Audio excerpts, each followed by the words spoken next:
The first college radio station came about in 1920 with the creation of WRUC at Union College in Schenectady, New York. However, college radio didn't become more common until the 60s when the FCC issued more licenses for 10-watt stations.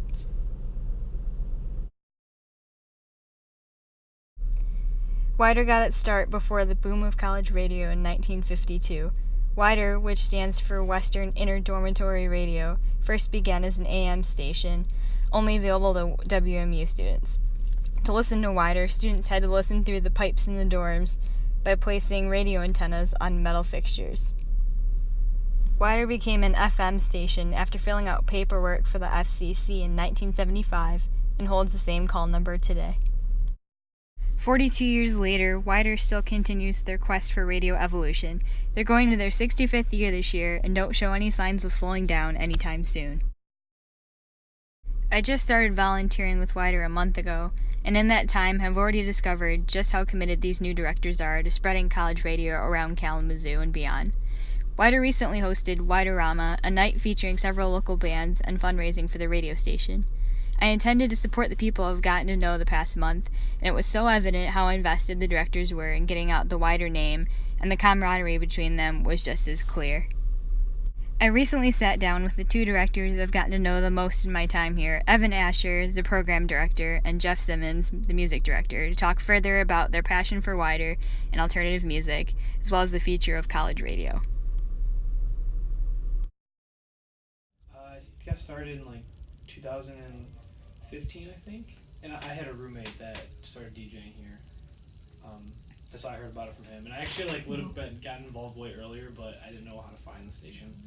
It's in the basement of this building, so I looked for it, and I was like, I guess that's it. And then a year later, I was like, okay, I'm gonna find this place, and then I started DJing, and then I became a director a little bit afterwards. That's a problem I had the first time I came down here. I was like, I have no idea how to get here. Seriously, and I felt embarrassed because he was my roommate at the time, so I was just I didn't know how to ask him after him working there for a year.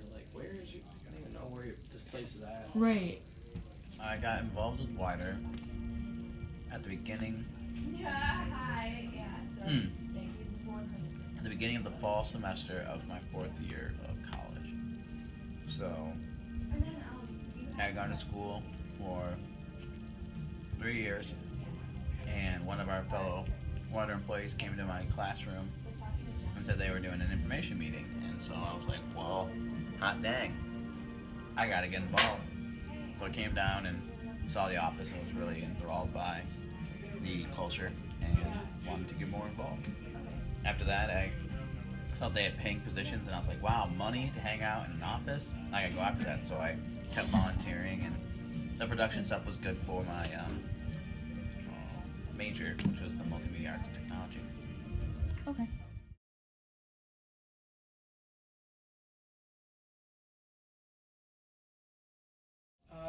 Pretty much everyone you meet is it's not that they're like-minded, but they care about art, obviously music particularly.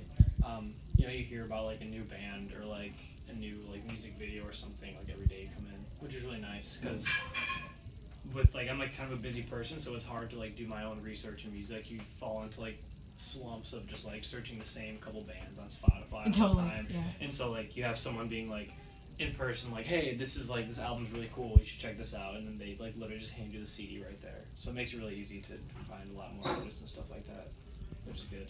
Yeah. The people. The music's great, but music, it's great when you get to do it with other people, and so the friends I've made have been really great, which I wasn't expecting. I thought it was going to be the music, the atmosphere, but it ended up being the people I get to hang out with as well. Have slowly become the reason that I like coming to work here.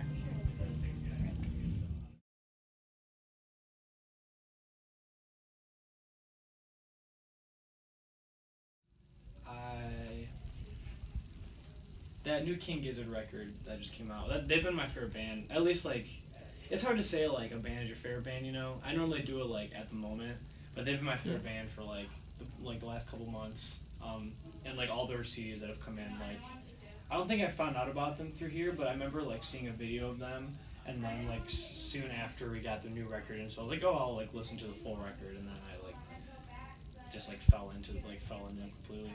But like yeah, King Gizzard and the Lizard Wizard. This band called Bad Bad Not Good, which is really sweet. Not bad at all. This is a tough question. Mitski, I don't know if you've listened to Mitski before. No. They're really good. We have like, I think that I actually heard about them like when we got like one of their new CDs on the rotation rack too, which is pretty cool. It's such a tough question. Yeah, it's hard because then when somebody asks you that, you forget like every band you've ever listened to in your life. Like, you're like, straight oh. Guppy too. Guppy's a local band, but I play them on my show like most weeks. Okay, actually. I think I heard of them. Yeah, they're super good. That's like the nice thing is that because like WIDR has such a good tie with like the community that you don't just get like like King Gizzard's from Australia and we get their CDs and then also you hear bands that like live down the street from you on the station, which is really cool. So. Yeah. My personal favorite bands in general are like the Violent Femmes, Green Day. Did I tell you I'm seeing the Femmes? Yeah. Yeah. Yeah, I saw them at Common Ground a couple of years ago. It's great. They started out the Great show.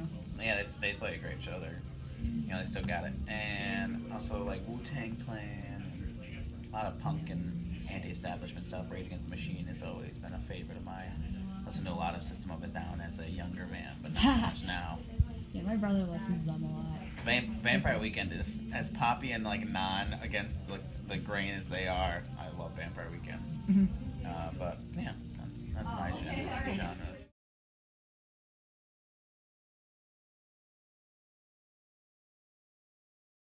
I guess I'll just plug that. Like, so King Gizzard was in Chicago and Detroit like a couple months ago, and I somehow missed both. But they're coming to Kalamazoo in September, which is like awesome. So that band for sure.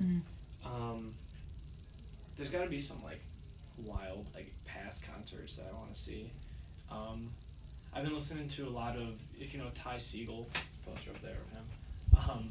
He's like the Ty Segall band. There's like this series called Live in San Francisco. If you ever like seen those CDs, we get those in here a lot. Okay. Ty Segall band Live in San Francisco, super good. It's like hardcore like punk, psych rock, which is really cool. There's a really good video too of Pink Floyd playing in like, I don't even know what year it is. It's in the 70s, but they're playing like in this Coliseum. Oh, Live at Pompeii, 72. Yeah, 72. Yeah. That, I guess if I had to go back for a concert, it's probably that one. Because they're just like in the middle of like nowhere. Just like. Yeah, it's like how to. For me, David Gilmour is like the greatest guitarist of all time. Seriously. And then you're just like, if any other band played in a Coliseum or something like that, I'd be like. You're like, this is a little much, but it's Pink Floyd. But Pink Floyd, so they can get away with it. That's yeah. Fine. Like, that's actually what I prefer to see them. Right. Yeah. Cool. Time travel. I would go to see the Talking Heads at CBGB or anywhere. But I'd love to see any band at CBGB. The Ramones, I would love to go see. Big fans of Talking Heads and the Ramones are also some of my favorite groups. Because I know like the Talking Heads probably are never getting back together. Yeah. So, which is sad.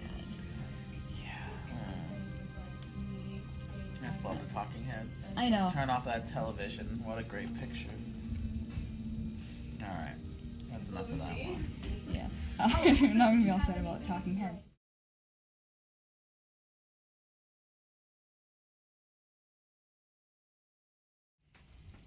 I think a lot of people don't think it has the longevity that it really does.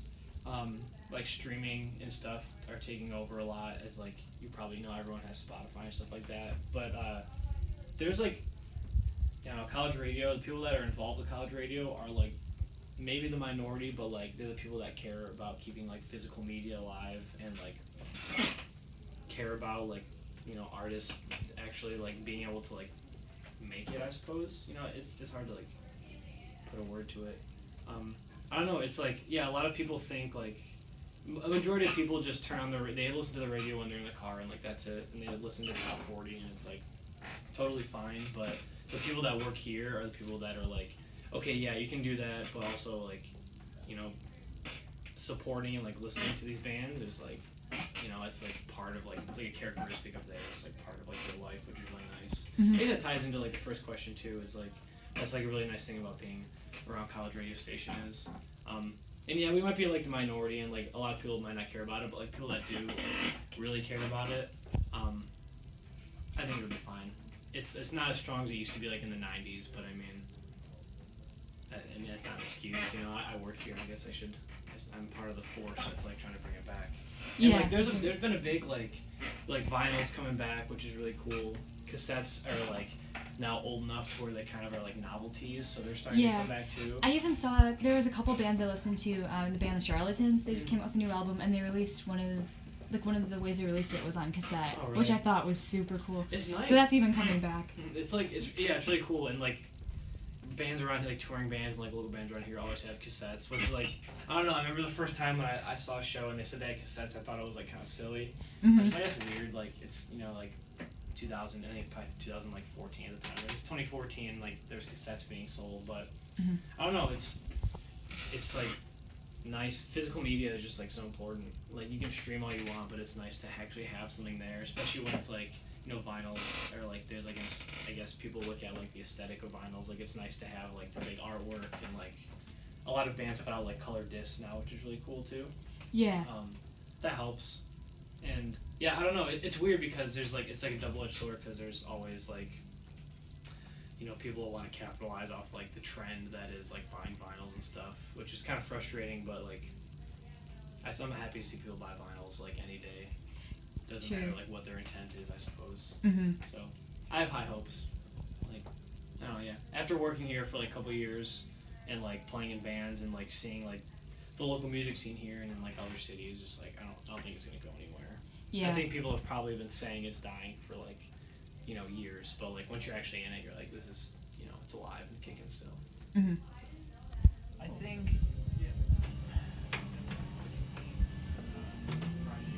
think it's kind of a hard question, depending on, you know, it's kind of where does college go. So, you know, as college gets more expensive, does the funding stay within college radio? So it could stagnate and just stay the same, just like music being put out to college kids, and it's always going to be college radio, or it could progress into being a point, like into a place that is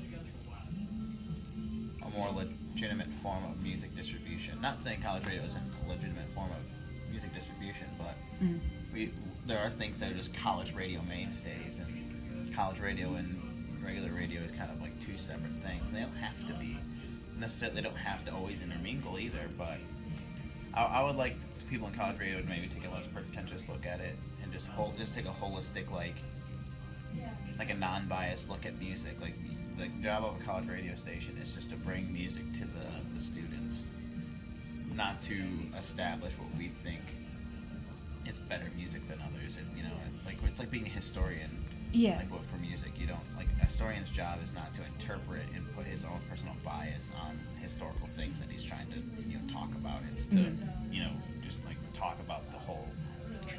Yeah, I feel like people have that sort of impression of college radio in general, like, oh, it's a whole bunch of hipsters, Yeah, or exactly. like they're gonna try to like force what they listen to on me, and Yep. blah blah blah. Yeah, so you know, I think they're cool.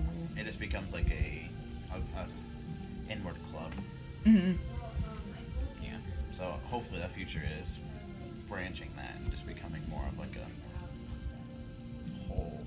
a holistic, open-minded group that can Sure. promote nice new radio, new good music.